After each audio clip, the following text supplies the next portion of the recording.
Bom, irmãos, abram suas Bíblias para o livro de Gênesis, capítulo de número 1, versículos 1 a 3.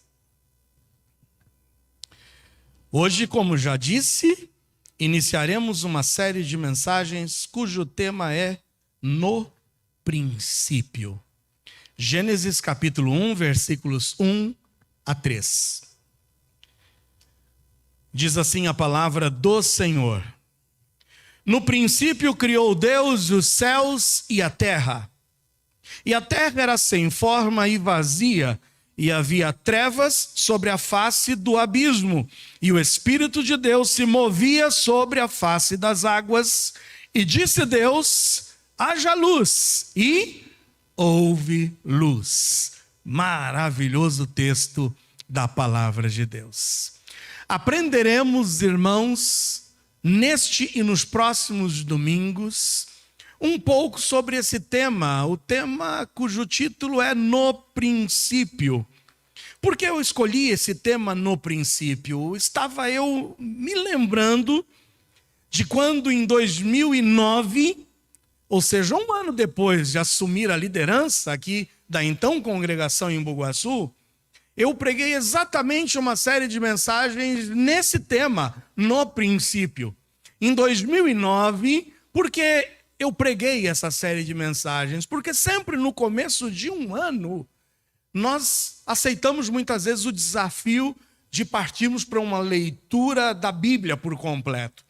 E sempre que nós nos determinamos a ler a palavra por completo, você fazer uma leitura de Gênesis, Apocalipse, você começa pelo princípio, você começa pelo início. Você vai lá buscar em Gênesis.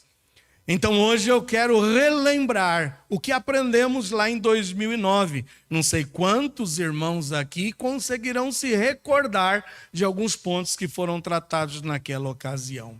A intenção dessa série de mensagens é olharmos para o livro de Gênesis e partir daquela premissa de estudo da palavra de Deus. Qual é a maior premissa que nós temos ao estudarmos a palavra? É aquela declaração de que a Bíblia é a sua principal intérprete. Ou seja, a Bíblia explica a própria Bíblia. Nós não precisamos recorrer a nada além da Bíblia para podermos aprender acerca de Deus. Ainda que Deus tenha sido tão misericordioso que tenha se revelado ao homem de várias formas e de muitas maneiras, nós olharemos para a palavra de Deus, principalmente no livro de Gênesis, para aprendermos um pouco com estes começos. O livro de Gênesis é o primeiro de uma coleção de 5 livros, que é chamado de o Pentateuco, Penta 5, os 5 primeiros livros de Moisés. Gênesis faz parte de um compêndio chamado como a Torá, ou seja, a lei dos judeus. No livro de Gênesis, nós nos depararemos com a origem do universo, com a origem do mundo, com a origem da humanidade, com a origem das instituições humanas, e poderíamos frisar a formação e a origem da família, bem como do governo humano. Veremos o surgimento das nações, sobretudo da nação de Israel, através do chamado de Abraão, mas devemos, ao estudar Gênesis, não estarmos pensando que estamos nos deparando com um relato científico do surgimento de tudo isso. Gênesis não foi escrito como um tratado científico para que nós pudéssemos usá-lo como ciência. Mas eu gosto muito de um comentário feito pelo teólogo Moody. No seu comentário de Moody, ele diz o seguinte no prefácio do livro de Gênesis: o autor, ou seja, Moisés, procura nos colocar em contato com o Deus eterno e revelar o significado sagrado do seu ser, seu propósito e seu relacionamento com as suas criaturas, conforme ele opera sua santa vontade.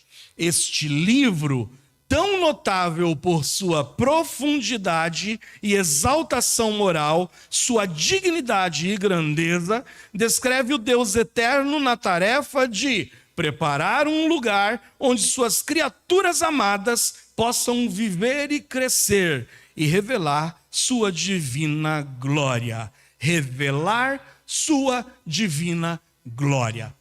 O primeiro tema que começaremos a estudar hoje é olhar para o livro de Gênesis e perguntar: o que a criação de Deus nos revela? O que o livro de Gênesis nos revela? Esse é o primeiro tema que trabalharemos hoje e tantos outros veremos nos domingos seguintes. Olha, essa série talvez demore um pouco, porque faremos um intervalo no mês de março para tratarmos de missões, voltamos em abril, em maio nós temos sempre a temática de família, então vamos olhar para Gênesis com muito cuidado e sem muita pressa. Mas primeiro hoje, queremos perguntar o que o relato da criação nos revela. Quando a gente olha para a palavra ou para o verbo revelar, o significado de revelar é tirar o véu de algo. Lembra quando tem inauguração, seja de monumentos, de bustos, de placas? Vai ali, está coberto com aquele pano e a gente revela, tira o véu e passa a demonstrar e a mostrar para todas as pessoas o que estava coberto por aquele véu. É mostrar, é descobrir, é fazer conhecer o que até então era ignorado ou secreto. Por que o relato da criação e o relato de Gênesis nos revela? Porque não haveria como o homem descobrir como é que esse universo e esse mundo foi criado se Deus assim não o revelasse. Até hoje nós temos uma luta travada na própria ciência para tentar explicar o que é inexplicável fora da palavra de Deus. Mas hoje nós vamos olhar justamente para o relato de Gênesis, perguntando o que o relato de Gênesis nos revela. Por isso que Gênesis vai apresentar para nós vários atributos de Deus. Leia-se qualidades. Quando lemos, nos atentamos de quem é o nosso Deus. E à medida que avançamos na leitura do livro de Gênesis, podemos ir construindo uma imagem do Deus que amamos, do Deus que servimos. Vejamos a partir de agora, então, quais atributos de Deus estão presentes nestes 3 primeiros versículos. No princípio criou Deus os céus e a terra, porém, era sem forma e vazia, o Espírito de Deus pairava sobre a face das águas, e disse Deus: haja luz, e houve luz. O que podemos aprender nestes 3 primeiros versículos? Primeiro, que a criação nos revela a eternidade de Deus. Não haveria como percebermos essa qualidade de Deus, a qualidade da sua eternidade, o seu atributo, se não nos fosse revelado. E esse primeiro versículo nos revela exatamente isso. O relato bíblico começa com a frase, no princípio. A Bíblia começa com essa afirmação que nos leva a perguntar, e talvez você pergunte, o princípio de quem? O princípio de Deus? Será que esse relato de Gênesis está nos apresentando como é que Deus começou? É o princípio de quê? Ou o princípio de quem? Seguramente eu posso lhes dizer que não se trata do princípio de Deus, porque a Bíblia, em toda a sua extensão, nos apresenta a realidade de um Deus eterno, de um Deus autoexistente, de um Deus que subsiste por si mesmo. Tem ali uma relação de versículos, se você quiser anotá-los, e eu vou ler para vocês o que cada um desses textos nos diz. Em Salmos 92, o salmista nos afirma o seguinte: antes que os montes nascessem, ou que tu formasses a terra e o mundo, mesmo de eternidade a eternidade, tu és Deus. Vocês viram o hino que nós acabamos de cantar? Que lindo! Tu somente és Deus, não há outro igual. Quantos creem nessa verdade? Diga amém. O nosso Deus é o Deus eterno, autossuficiente, incomparável, inigualável. Não há como medirmos ou compará-lo com nada ou ninguém neste mundo. Quando a Bíblia trata de no princípio, não está falando do princípio de Deus. Quando o povo de Israel contribuía para a construção do templo, lembram-se, depois daquela trajetória de 40 anos no deserto, enfim, eles se assentam em sua nação, na sua terra, e passa então a construção do templo. Salomão é quem coordena a construção do templo. E lá em 1º livro de Crônicas 29:10, nos diz o seguinte: quando o povo levava as contribuições para erguer o templo, note que salmo belo, em 1º livro de Crônicas 29:10. Que texto, que salmo belíssimo! Por isso Davi louvou ao Senhor na presença de toda a congregação e disse Davi, disse o quê? Bendito és tu, Senhor Deus de Israel, nosso Pai de eternidade em eternidade. Se nós pudéssemos, irmãos, nos remetermos ao mais longínquo passado, se nós pudéssemos hoje entrar em uma máquina do tempo e irmos ao mais remoto passado, nós lá encontraríamos Deus. E se pudéssemos avançar ao mais longínquo futuro, nós lá encontraríamos Deus. Porque Deus é eterno, ninguém o criou, ninguém o formou, ele subsiste, ele autoexiste de eternidade a eternidade. O Salmo 93, no versículo 2, diz o seguinte: o teu trono está firme desde então, tu és desde a eternidade. Já que Deus é eterno, e a Bíblia nos revela com esse atributo de eternidade, podemos afirmar que fora de Deus não há outro Deus. Porque Deus é o único que atribui a si mesmo o dom, a qualidade, o atributo da eternidade. Se Ele é o único Deus eterno, fora dele não há Deus. Não podemos admitir a existência de um outro Deus além do nosso Deus.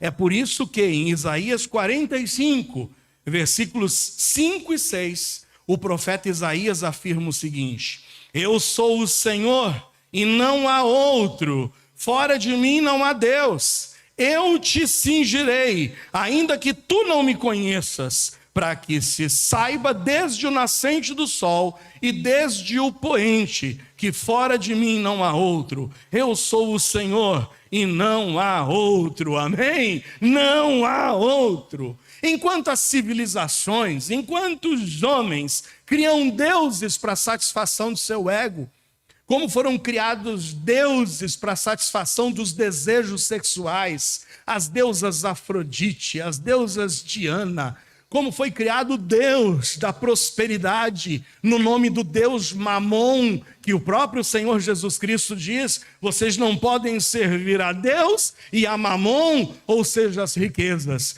Enquanto o mundo cria deuses para satisfação dos seus desejos carnais, nós nos deparamos com um único Deus, verdadeiro, eterno e não criado.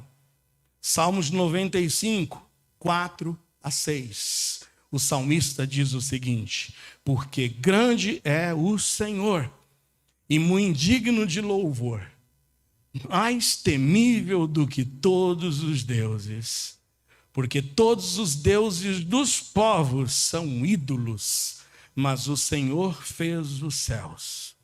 Glória e majestade estão ante a sua face, força e formosura no seu santuário. Esse é o Deus a quem servimos, o Deus eterno, o Deus glorioso, o único Deus vivo e verdadeiro. Quantos creem nesse Deus, diga amém. Esse é o nosso Deus, Deus grandioso. Já que o relato de Gênesis começa dizendo no princípio, e que esse princípio não nos remete ao princípio de Deus, haja vista que Deus é eterno, autoexistente, autossuficiente, um Deus que soberanamente governa sobre tudo e sobre todos, a que se refere esse princípio? Se refere ao princípio da história da humanidade.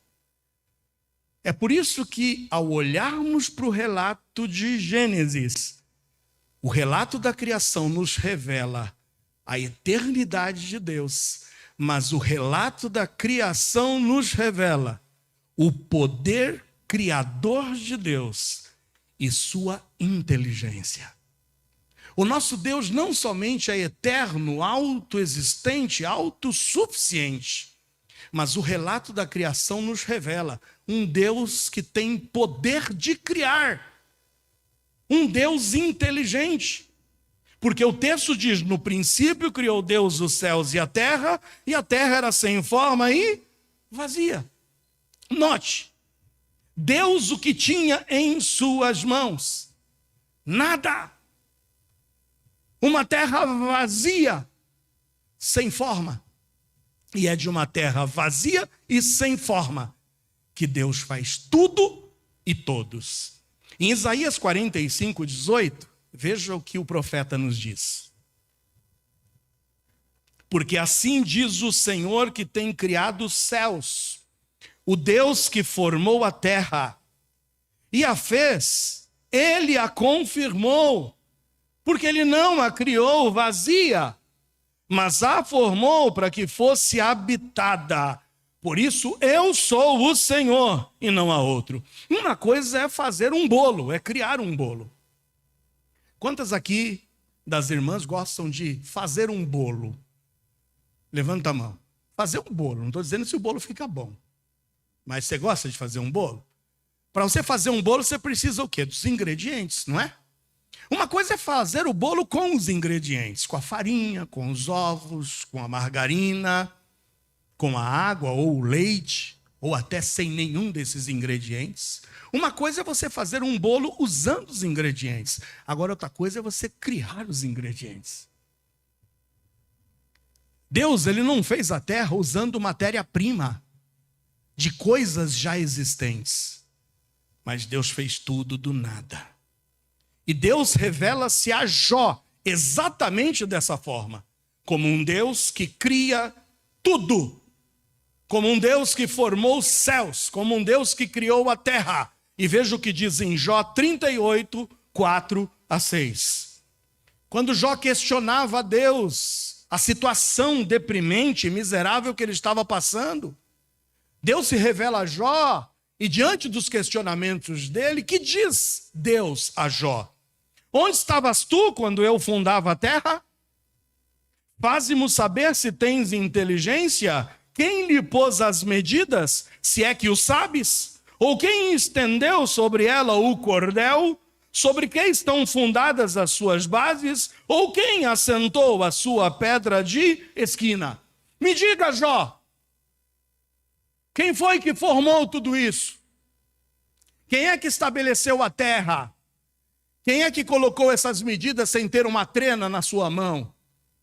Sobre o que está suspendida a terra? Me explica, Jó, se você pode. Deus se revela como sendo esse Deus poderoso que tem em suas mãos o poder de criar. Já que ele é eterno e não possuía nada como matéria-prima para que pudesse dar um start na criação e nem tampouco um modelo a ser seguido. Daí concluímos, irmãos, que não somente Deus tem o poder para criar, mas também uma inteligência criativa. Porque tudo que Deus fez tem uma razão de ser. Tudo tem uma funcionalidade. Tudo tem uma dimensão correta.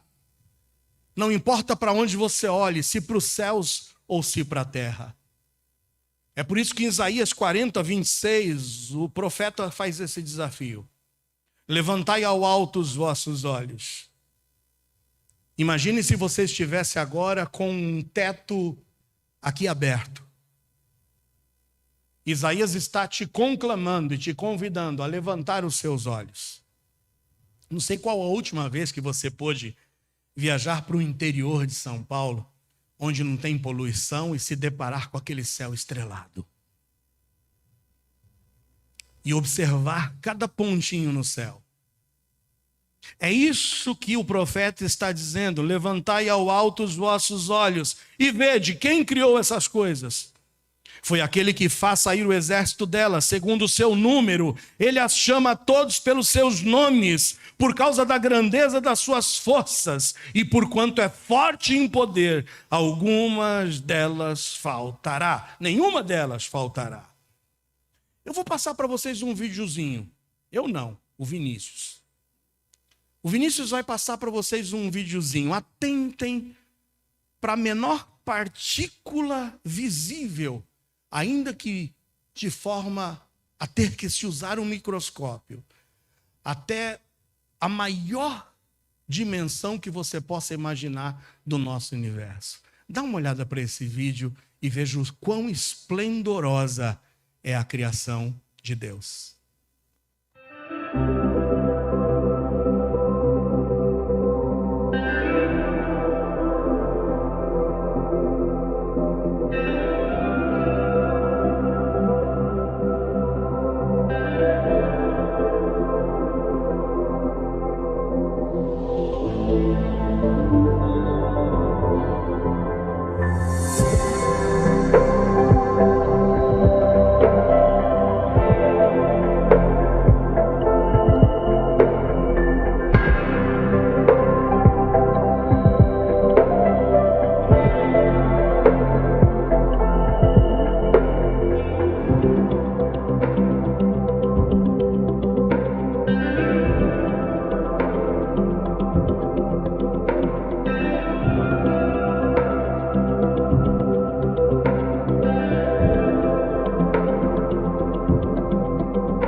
Isso é o universo observável.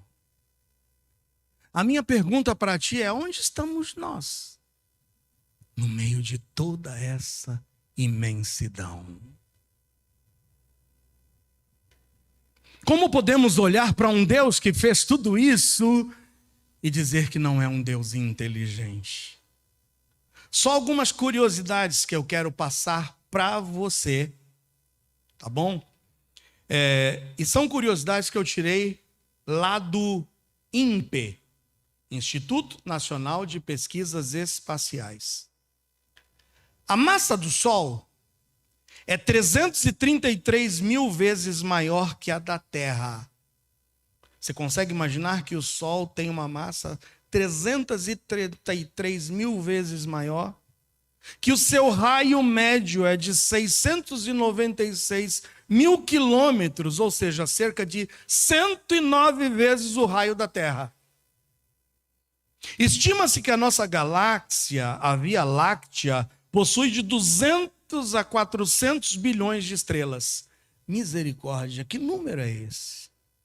As galáxias possuem, em média, centenas de bilhões de estrelas. As estimativas apontam para centenas de bilhões de galáxias no universo.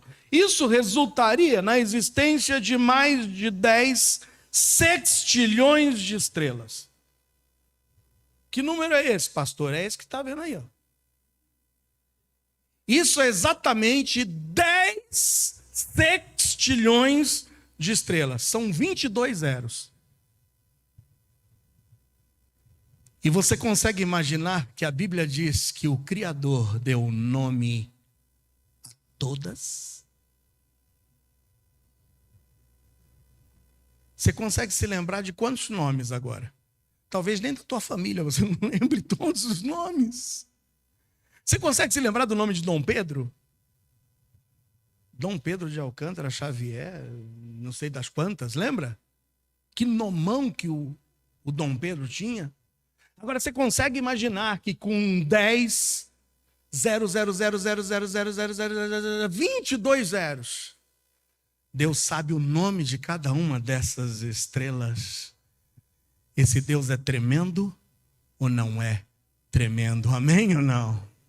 Não somente o relato da criação nos apresenta a eternidade de Deus, como o relato da criação nos revela o poder criador de Deus e sua inteligência. Mas o relato da criação nos revela a triunidade de Deus. Nos revela um Deus trino, um Deus triuno. A triunidade de Deus se revela nas três pessoas presentes no relato da criação. As três pessoas unidas em um só intento e um só ideal. Percebe, quando você lê o versículo 1, no princípio, quem criou? Deus. No princípio, Deus criou.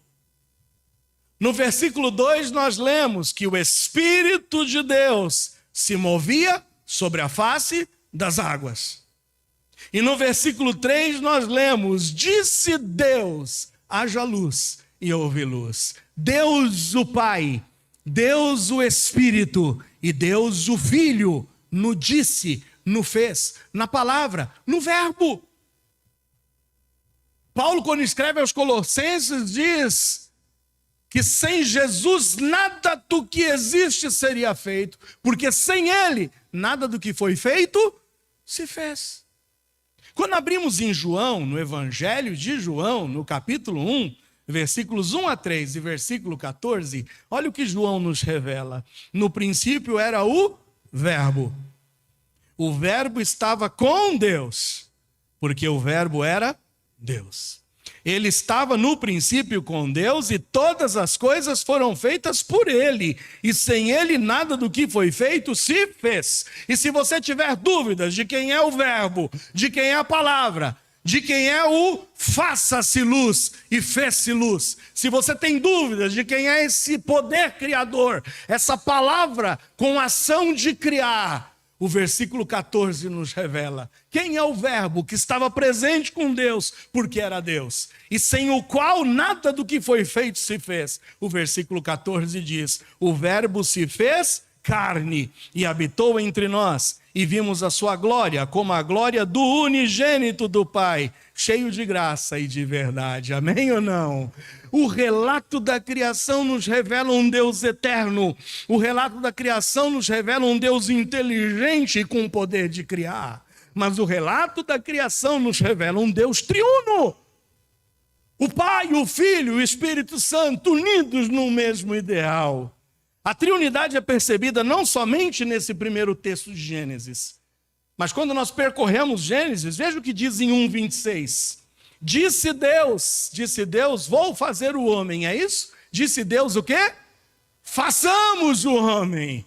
Pai, Filho, Espírito Santo. Gênesis 3:22. Depois que o homem peca, desobedece a Deus, quais são as palavras de Deus em Gênesis 3:22? Então disse o Senhor Deus, eis que o homem é como um de nós, sabendo o bem e o mal, o Pai, o Filho e o Espírito Santo. Em Gênesis 11:7, após mais uma vez o homem desobedecer a Deus e resolver construir a Torre de Babel, Deus diz o seguinte em Gênesis 11:7, eia, desçamos e confundamos ali a sua língua, para que não entenda um a língua do outro. Pai, Filho, Espírito Santo. Embora não encontremos o termo trindade na Bíblia, e eu tenho que lhes confessar, não adianta fazer busca bíblica, não adianta ir lá no índice, não adianta pegar a concordância bíblica e tentar encontrar um versículo na Bíblia que fale trindade ou triunidade. No entanto, essa doutrina, ela é claramente revelada em toda a palavra de Deus, e principalmente no livro de Gênesis. A doutrina da trindade ensina que o Pai, o Filho e o Espírito são igualmente Deus, possuem o mesmo poder, a mesma majestade e devem ser adorados de igual forma. Biblicamente, cada pessoa da Trindade procura a honra da outra e não a própria honra. Simplesmente porque, na verdade, são um único e verdadeiro Deus. O Pai cria através do Filho, mas cria através do Filho e pelo mover do Espírito Santo. O Espírito movia sobre a face das águas.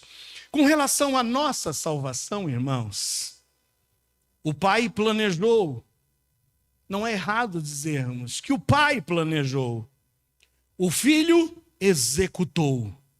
E o Espírito Santo confirma essa obra, regenerando, capacitando e santificando o pecador. Leia comigo o que diz em Tito 3, 3 a 7. Tito 3, 3 a 7. Porque também nós éramos noutro tempo insensatos, desobedientes, extraviados, servindo a várias concupiscências e deleites, vivendo em malícia e inveja, odiosos, odiando-nos uns aos outros. Que retrato de quem nós éramos. Mas no versículo 4 diz que apareceu a benignidade e o amor de quem? Deus. E Paulo frisa, Deus nosso Salvador para com os homens. 5. Não pelas obras de justiça que houvéssemos feito, mas segundo a sua misericórdia. A misericórdia de Deus, Ele nos salvou, mas nos salvou pela lavagem da regeneração e da renovação de quem? No versículo 4 nós lemos que Deus nos salvou. No 5 diz que quem nos salvou e regenerou e renovou foi o Espírito Santo. E o 6 complementa a obra da salvação nas mãos de um Deus triuno, quando diz que abundantemente Ele derramou sobre nós. Por quem? Jesus Cristo. E Jesus Cristo, nosso Salvador. Para que, sendo justificados pela sua graça, sejamos feitos herdeiros segundo a esperança da vida eterna. Nossa salvação está nas mãos de um Deus triuno. Nossa salvação está nas mãos de um Deus eterno, que tem poder, que tem inteligência, e que ninguém nesse mundo pode nos tirar das mãos desse Deus, porque nele estamos seguros. Amém ou não? O relato da criação, irmãos, nos revela um Deus eterno. Nos revela um Deus que não somente é eterno, mas é inteligente, tem poder para criar.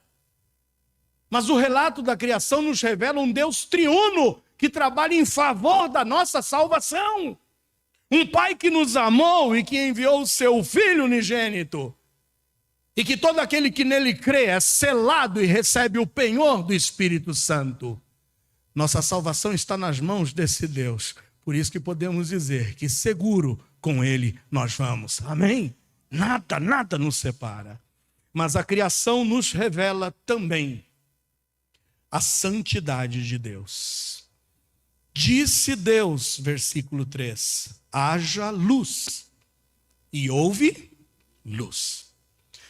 O primeiro ato criativo, quando a voz do Cristo ecoa no meio desse princípio de criação, é no fato de dizer, haja luz e houve luz.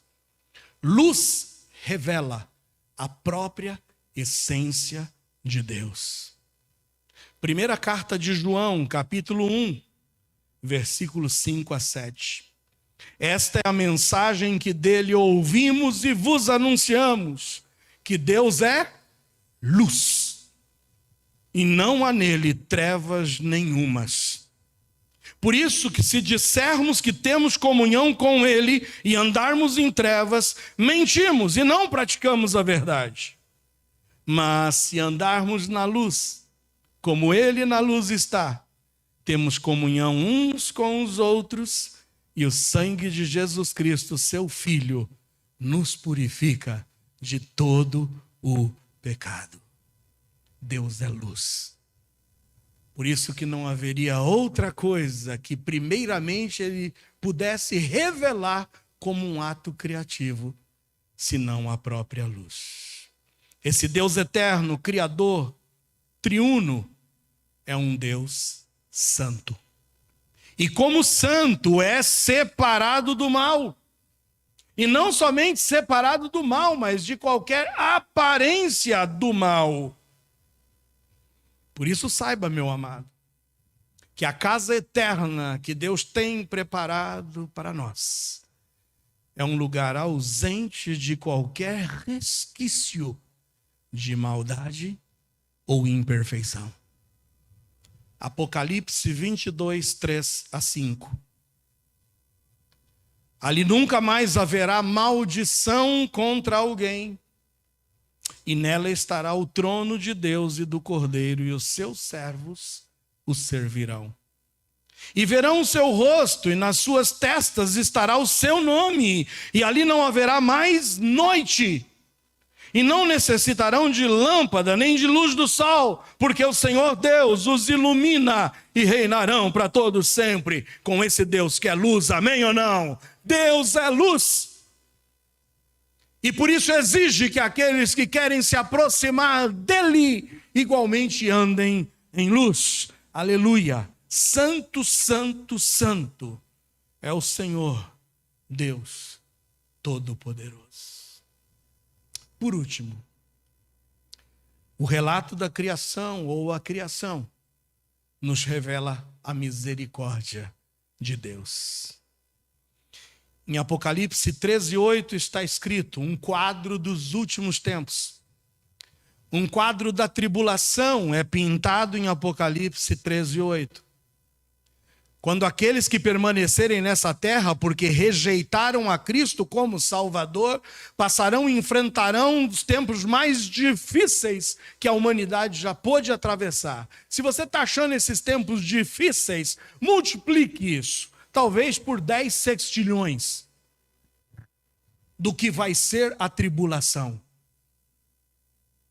Onde os que aqui permanecerem terão a ausência da presença do Espírito Santo.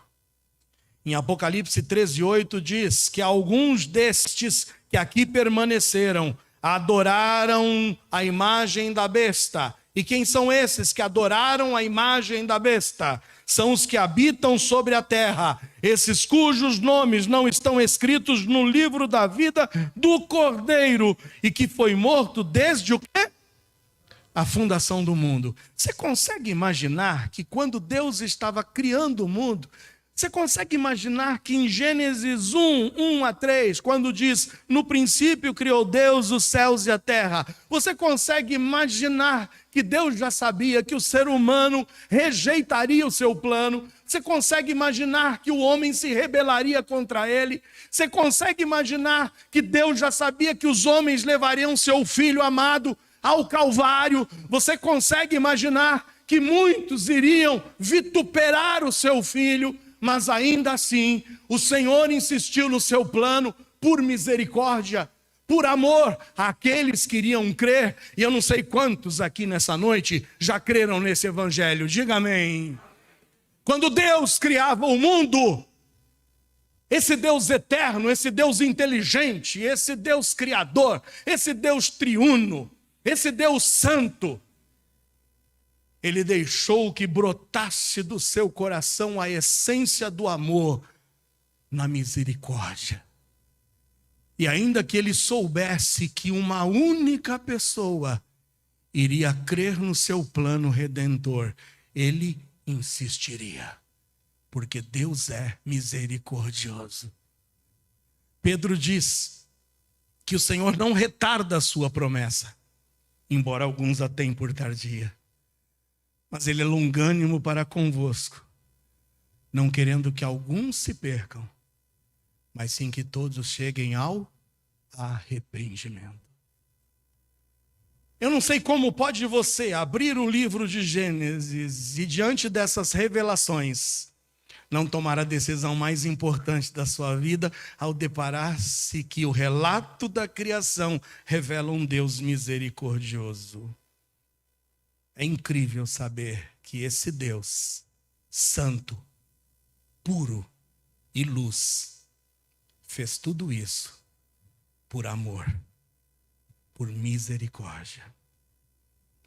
Eu concluo dizendo: quão tremendo é saber que no princípio de tudo, a criação nos revela quem é Deus.